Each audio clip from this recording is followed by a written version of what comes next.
Well, I have to say it is more than just a forum, more than just a place for people to meet, talk and sign documents. No, it is a statement by Beijing and those countries and representatives of international bodies and leaders who have come here today, who have come to Beijing. It is a statement that there's a new way to boost global prosperity. And also it is far from being just a regional event. For instance, the Belt and Road Initiative and this forum have been cautiously praised by the European Union. Have a listen. The Belt and Road Initiative has tremendous potential to spread prosperity and sustainable development, touching as it does potentially 70% of the world's population, a project of truly epic ambition. The UK is committed to helping to realise the potential of the Belt and Road and to doing so in a way which works for all of those whose lives are touched by the project.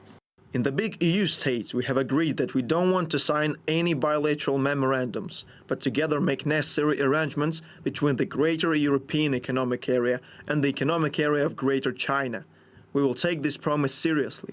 Well, this tone goes into a bit of a contrast with what the United States have been saying. In fact, Washington has been one of the most stark opponents to the whole Belt and Road Initiative because they see it as a threat to their dominance, and here's why. Because the thing is, this forum is merely a tiny part of a much larger scheme, a much grander vision. Beijing outlined its concept for the first time in 2013, and since then it's been all about, well, investing into global infrastructure, into building new major trade routes, somewhat inspired by the once prosperous Silk Road. In fact, here's a map showing you two key projects, two key trade highways, if I may say so, that are being developed within the frameworks of this Belt and Road Initiative. As for the Russian leader, Vladimir Putin, he's of course here in Beijing.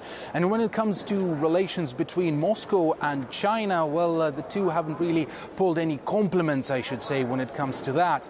And also both Vladimir Putin and Xi Jinping, they shared their thoughts on why they think the Belt and Road Initiative is so important. We work together to promote the high-quality development of One Belt and One Road. We uphold the principle of extensive consultation, joint contribution and shared benefits, and advocate multilateralism. It's important to create an effective answer to the risks of global economic, political and technological space fragmentation, an answer to the rise of protectionism, the most dangerous form of which is the illegitimate one-sided measures taken without any account from the UN or, even worse, trade wars. Well, when it comes to action, the sides, Russia and China, have already agreed to conduct joint military drills sometime in the near future. They've also announced the establishment of a new fund, of a new investment fund, and it is set to gain the net capital totally worth of around $1 billion. And its key purpose is to streamline the process of investments, of Russia and China investments into projects within the frameworks of the Belt and Road Initiative and somewhat beyond that as well. So I guess it is fair to say that Russia, for now, has Asia in its spotlight.